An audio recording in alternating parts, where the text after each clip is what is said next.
Tidak semua UMKM juga menjadi sasaran kita gitu, karena kalau berkaitan dengan kemitraan berarti kita memastikan data UMKM yang bermitra. Betul. Yang menjadi pengawasan kita, jangan sampai kemitraannya melanggar prinsip-prinsip kemitraan yang sudah diatur ya Om.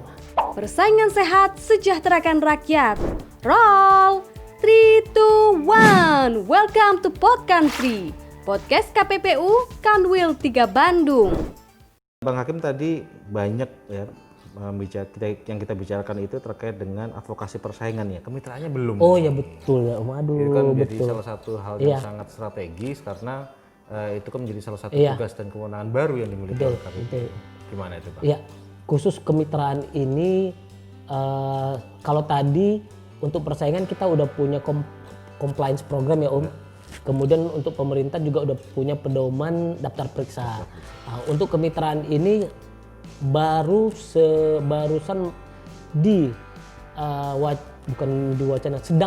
sedang dibuat untuk menyusun semacam checklist untuk kemitraan yang benar seperti apa gitu. Tapi sebenarnya ini KP advokasi tidak bisa bekerja sendiri. Betul. Karena memang masukan dari tempatnya Pak Lukman di Direktorat Kemitraan, kemudian dari tempat Pak Taufik, karena bentuk kemitraan ini kan banyak Om. Betul. Terdapat karakteristik dan bisa aja lebih dari situ Om, karena kita kan sedang membatasin kan. Karakteristik kemitraan ini kan berbeda-beda. Mungkin pemetaan kemitraannya seperti apapun untuk tiap-tiap jenis kemitraan itu kita belum firm Om. Nah, jadi ini sedang disusun. Nanti kita juga mencoba menjadikan ini sebagai hal yang bisa diserahkan kepada pelaku usaha. Satu juga Om tantangannya, data kemitraan itu Om yang susah Om. Betul. Kemarin di episode 2 saya dengan tamu Pod Country, Bimo Prasetyo, teman saya yang bergelut dengan gerakan Legal for UKM, itu juga menyatakan salah satu tantangan di dunia UMKM itu memang soal data. Jadi itu soal data itu memang menjadi tantangan yang tersendiri karena walaupun sudah ada data di Kementerian Koperasi dan UMKM itu kalau menurut teman saya itu tadi tamu Pod Country di episode 2 itu masih perlu dipertanyakan juga validitasnya karena memang mekanisme pendataannya juga perlu diperbaiki kalau menurut pegiat UMKM yang menjadi tamu Pod Country sebelumnya. Bisa dilanjutkan. Benar Om. Jadi bukan hanya jumlah UMKM-nya, tapi kalau kita mungkin kan UMKM yang bermitra. Betul. Lebih spesifik. Jadi tidak semua UMKM juga menjadi sasaran kita gitu. Karena kalau berkaitan dengan kemitraan berarti kita memastikan data UMKM yang bermitra. Betul. Yang menjadi pengawasan kita, jangan sampai kemitraannya melanggar prinsip-prinsip kemitraan yang sudah diatur ya Om. Kita udah berkoordinasi dengan Kementerian Koperasi dan UKM. Ternyata karena dengan adanya desentralisasi ya Om kita ya. Di kabupaten kota juga punya dinas yang membidangi koperasi dan UKM. Dengan nama yang berbeda-beda. Iya, ada yang nyantol di ada ditaruh di Perindak, ada yang sendiri itu. Menurut mereka datanya itu akan lebih banyak, KPPU lebih mudah mendatanya itu di daerah gitu. Karena di pusat itu kalau koperasi mungkin mereka mudah Om mendatanya gitu. Karena nggak terlalu banyak. Karena memang bisa diakses juga ya kalau koperasi, tapi betul, UKM pembentukannya kan di Kemenkumham. Tapi UMKM atau koperasi yang bermitra ini yang akan bukan tantangan lah Om. Menurut memang kemarin kita juga mencoba memetakan misalnya gitu di perkebunan masih bisa karena ada kewajiban ya kewajiban, tapi di usaha-usaha yang tidak wajib bermitra ini yang masih susah. Apakah kadang-kadang kemitraannya itu hanya sekali-sekali habis itu selesai. Bahkan kalau kita lihat data di Kemenkop UMKM itu kan jumlahnya 64 juta nih. Betul. 1%-nya saja juga 6 juta. 6 juta betul. Betul nggak ya? Iya benar. Itu 10%. 10%. Jadi 1%-nya 640 ribu ya. Itu sudah cukup banyak banget. Kalau iya. Itu yang kemarin kita coba minta. Karena kita kan punya payung kerjasama itu dengan Kementerian Koperasi UKM. Itu yang mau saya tanya. Dulu kalau nggak salah KPPU itu punya Satgas Kemitraan ya? Iya. Ketika penandatanganan MOU antara KPPU dengan Kemenkop UMKM pada waktu itu kita hadir ya. Pada waktu itu kayak semacam pembentukan Satgas Kemitraan seluruh Indonesia. Betul. Itu apa kabar itu Satgas Kemitraan? Kayaknya nggak gitu aktif ya Om ya. Lebih aktif. Iya, karena ternyata yang kalau dari pengamatan kami kemitraan atau UKM ini tersebar di banyak kementerian juga atau di instansi-instansi ataupun di dinas-dinas yang tidak hanya membidangi koperasi dan UKM gitu. Betul, karena memang kalau kita lihat regulasi yang ngatur soal UMKM ini ada banyak banget. Betul, iya. Lembaga yang ngurusin juga luar biasa, tapi ternyata itu juga membutuhkan koordinasi yang ekstra keras ya untuk melakukan itu. Contoh kasus kayak Om, kita tanya aja ke mereka, ke teman-teman yang menjadi anggota Satgas Kemitraan, apakah mereka pernah melakukan pemantauan terhadap kemitraan di perkebunan gitu? Mereka bilang enggak, karena sudah ada di Kementerian Pertanian gitu. Kemudian bagaimana kemitraan peternakan unggas, ada juga ternyata di Kementerian Pertanian, Dirjen Peternakan Hewan gitu. Jadi memang tantangan untuk melakukan koordinasi Om, memang gampang diucapkan tapi sangat susah untuk dilaksanakan. Makanya saya bilang kemarin ini Satgas ini kayaknya menjadi acara seremonial saja nih. Walaupun sebenarnya niatannya cukup baik. Sebenarnya cukup bagus gitu. Tetapi memang ada satu Om yang saya lihat perlu diapresiasi juga, yang mana ada beberapa kedeputian di Kementerian Koperasi di dalam kegiatan-kegiatan peningkatan kompetensi, kemudian peningkatan daya saing UMKM atau koperasi, mereka mengundang KPPU sebagai pembicara dalam konteks pengawasan kemitraannya. Pertanyaannya nih Bang, kan tadi sudah disinggung sedikit bahwa pengawasan kegiatan kemitraan ini menjadi salah satu tugas dan kewenangan KPPU yang terbaru. Dasar hukumnya Undang-Undang 20 2008, Junto PP 17 2013. Pertanyaannya, kementerian-kementerian teknis terkait tahu nggak sih kewenangan ini? Mungkin sebagian udah ada yang tahu juga ya Om. Tapi karena mungkin perkara kita juga belum keluar yang terkait itu, ada putusan lah ya, perkara udah ada. Dan mungkin sifatnya lebih perlu ada perubahan perilaku juga Om, bisa selesai gitu ya. Tapi di dalam beberapa kali kegiatan kita itu mencoba menyuarakan bahwa KPPU memiliki kewenangan. Betul. Tetapi KPPU tidak bisa sendiri karena di dalam pasalnya itu kan disebut KPPU berkoordinasi dengan instansi teknis terkait gitu.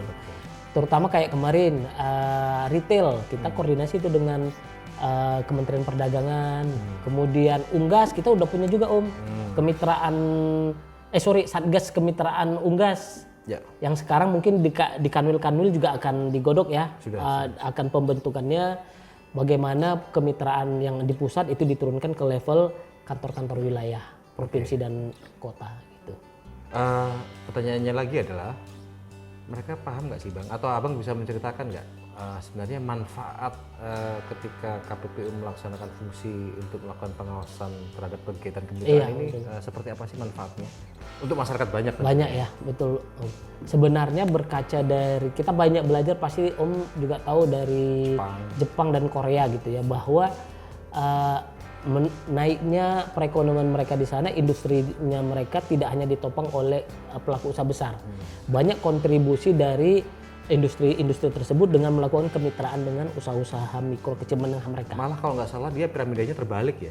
Iya, Justru yang dominan, yang banyak. Yang UMKM-nya kan? Yang UMKM-nya ya? Betul. Piramidanya terbalik di Indonesia. Kalau di Indonesia kan seperti ini, kalau mereka kan seperti ini ya? Di Indonesia jumlahnya besar tapi kontribusinya kecil. Betul. Berbeda dengan mungkin Jepang atau Korea, jumlahnya tidak terlalu banyak bisa jadi atau sama tapi kontribusinya besar gitu ya Om ya. Mungkin kita mencoba mengenalkan bahwa kemitraan adalah sebuah keniscayaan di dalam meningkatkan kesejahteraan. Nggak langsung kesejahteraan ya Om ya, meningkatkan iklim bisnis di sebuah negara gitu Om. Jadi tidak semuanya kue ekonomi itu masuk ke pelaku usaha besar. Betul. Ada partisipasi UKM, tapi memang perlu dicermati juga karena ada ketidaksebandingan posisi tawar antara yang besar dan kecil, ya bisa saja yang UKM ini diperlakukan semena-mena ya. Nah, sehingga pengawasan kemitraan ini menjadi penting dilakukan gitu, karena salah satu, kalau kita baca, salah satu bentuk peningkatan daya saing dan peningkatan apa ini, bukan daya saing aja ya, peningkatan menaikkan kelasnya UKM itu adalah salah satunya dengan kemitraan, salah satunya, bukan semata-mata gitu loh. Bahkan saya pernah baca itu salah satu fungsinya juga untuk memperpendek gap generasi Iya, tadi. betul. Sehingga kue-kue ekonomi itu, ini iya. tidak hanya dinikmati oleh pelaku usaha besar, tapi juga dinikmati juga oleh pelaku usaha mikro, kecil, dan juga menengah. Sampai sejauh mana ini Bang progres untuk tadi menyusun semacam checklist ya? Checklist kemitraan. Kayaknya itu baru 3 minggu yang lalu Om. Itu nanti dibikin per sektor atau gimana gitu? Itu pinginnya per sektor Om. Jadi karena karakteristik industri berbeda, atau kemitraan itu kan beda-beda. Antara misalnya inti plasma aja pun mungkin beda-beda kan, antara perkebunan dengan peternakan, mungkin akan dibuat secara berbeda Om. Tapi saya belum memastikan kembali ya, seingat saya rencananya seperti itu. Checklistnya itu. Kemarin dari teman-teman kemitraan juga sempat mengundang dari perdagangan, mencoba mendapatkan masukan sejauh mana mereka melakukan indikator-indikator di dalam hubungan kemitraan di sektor retail. Ternyata di sana juga enggak ini Om, belum bisa dijadikan pegangan gitu. Gitu. Kalau dilihat dari sektor ini, kira-kira yang paling banyaknya apa sih Bang, sektor mana? Retail kalau menurut saya. Ya? Dan keterlibatan UMKM kita di sektor retail itu sangat besar. Terlebih dengan mungkin kalau dulu bukan dulu ya, dengan meningkatnya waktu itu iklim bisnis pariwisata meningkat ya Om. Kemudian penerbangan juga, wisata rame lah gitu kita lihat. Saya melihat di beberapa daerah itu tumbuh industri-industri yang berbasis UKM, kuliner, penginapan, macam-macam lah gitu ya. Bahkan dulu seingat saya ketika pemerintahan yang dulu pernah salah satu kementerian terkait itu membuat larangan untuk membuat rapat-rapat kantor di hotel ya, di hotel itu kan sempat berdampak luar biasa untuk sektor pariwisata, karena ternyata bukan hanya hotel, tapi ternyata hotel ini terkait dengan industri yang terkait di di dalamnya. Oke, sudah pernah melibatkan komunitas-komunitas nggak nih? Komunitas-komunitas UMKM? Ada beberapa waktu itu kita sudah mencoba, kayak kemarin kita dengan Kopitu gitu ya. Kemudian ada beberapa asosiasi, tapi memang asosiasi ini banyak. Betul. Banyak banget gitu. Tapi memang yang kami lihat itu mereka juga belum begitu paham antara tugas KPPU di kemitraannya dengan tugas instansi atau kementerian yang memang lebih ke arah mendorong kepada pembinaannya gitu loh Om. Jadi kan sebenarnya trade off-nya antara KPPU dengan Kementerian Teknis itu kan Kementerian Teknis sebagai pembinanya, KPPU pengawasnya. Betul. Iya. Itu yang kami lihat ini harus diadvokasi juga gitu loh. Karena bisa saja ternyata UMKM kita itu melalui asosiasinya tidak mengambil langkah bermitra Om. Sebagai salah satu opsi untuk naik kelasnya gitu. Padahal kita melihat ini perlu dipertimbangkan kembali gitu. Ini mungkin mereka nanya juga, Pak, kalau misalnya kami dapat pinjaman gimana ke bank lah? Ini bukan tugasnya KPPU gitu. Tapi yang menarik gini, kemarin di episode 2 itu saya dapat informasi ya. Tamu di Pod Country ini memberikan informasi. Sebenarnya sekarang sudah ada banyak lah ya sebenarnya pelaku-pelaku usaha UMKM itu yang sudah mulai naik kelas, omsetnya 200 miliar dan segala macam, karena model bisnisnya katanya menarik. Dan karena itu pelaku usaha UMKM yang sudah naik kelas dan modelnya menarik ini menjadi salah satu tanda kutip dilirik oleh konglomerasi besar. Nah, ini menjadi sangat penting ya menurut saya kalau misalnya komunitas-komunitas dan pelaku-pelaku usaha ini mengetahui keberadaan KPPU. KPPU. Karena Ya, apa? betul. Karena ada potensi juga pelanggarannya. Jadi kalau misalnya pelaku usaha yang tadi dilirik untuk diakuisisi ini menolak, itu ada kekhawatiran nanti gimana ya kalau misalnya usaha saya dimatikan atau oke. dihambat, ya kan? Iya, betul, Nah, betul. itu ternyata terjadi, kekhawatiran itu ada dan itu disampaikan oleh tamu kita di Pod Country episode kedua. Kebetulan dia adalah mantan presiden komunitas TDA, komunitas UMKM tangan di atas, Oh, sehingga anggota-anggotanya ini report kalau ada apa-apa. Nah ini menjadi menarik karena sebenarnya untuk perilaku-perilaku seperti itu ada sebenarnya KPPU untuk mengawasi di situ. Pasti Kak Om. Saya secara pribadi juga melihat bahwa untuk kemitraan ini akan jauh lebih mudah kita melibatkan komunitas atau asosiasinya Om. Asosiasi. Kayak kemarin tuh saya dengan teman-teman mencoba melakukan inventarisir, juga bekerja sama dengan teman-teman di Kanwil, asosiasi atau komunitas-komunitas UKM. UKM karena ini lebih memudahkan kita juga melakukan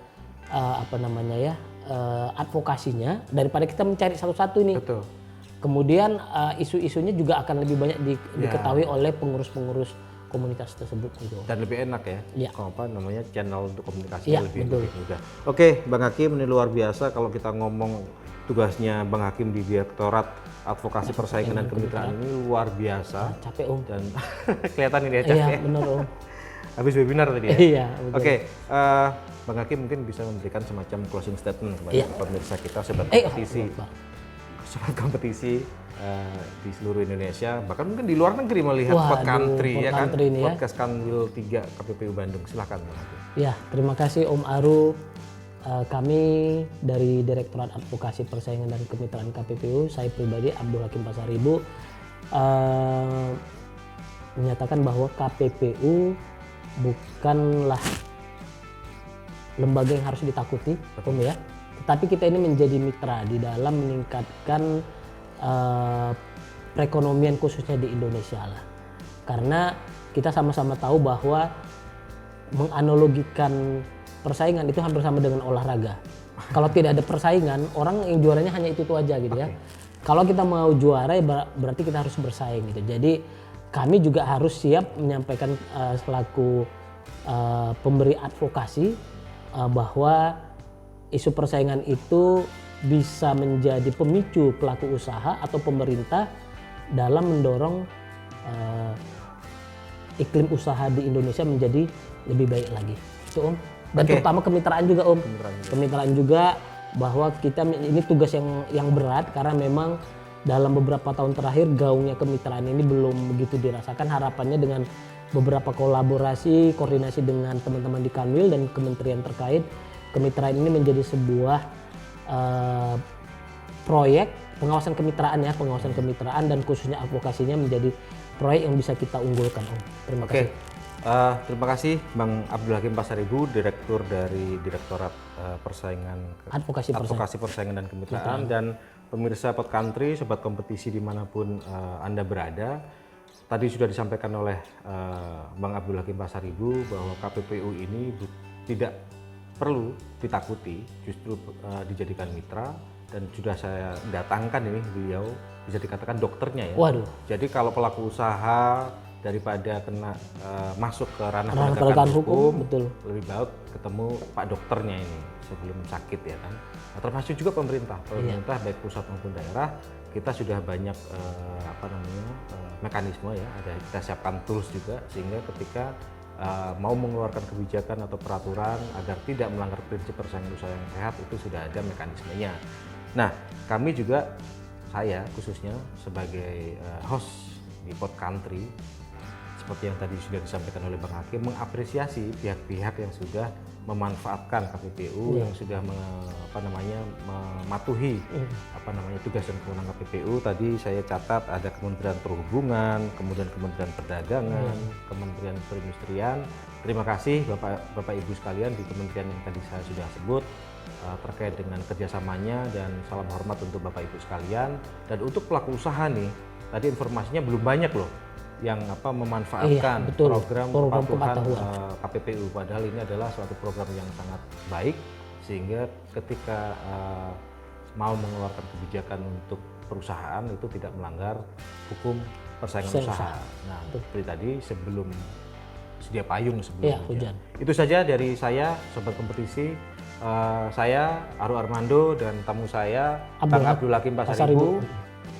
Terima kasih sudah menyaksikan Pod Country edisi kali ini, dan nantikan edisi Pod Country selanjutnya, Pod Country Podcast Kanwil 3 KPPU Bandung. Terima kasih. Wassalamualaikum warahmatullahi wabarakatuh. Thank you.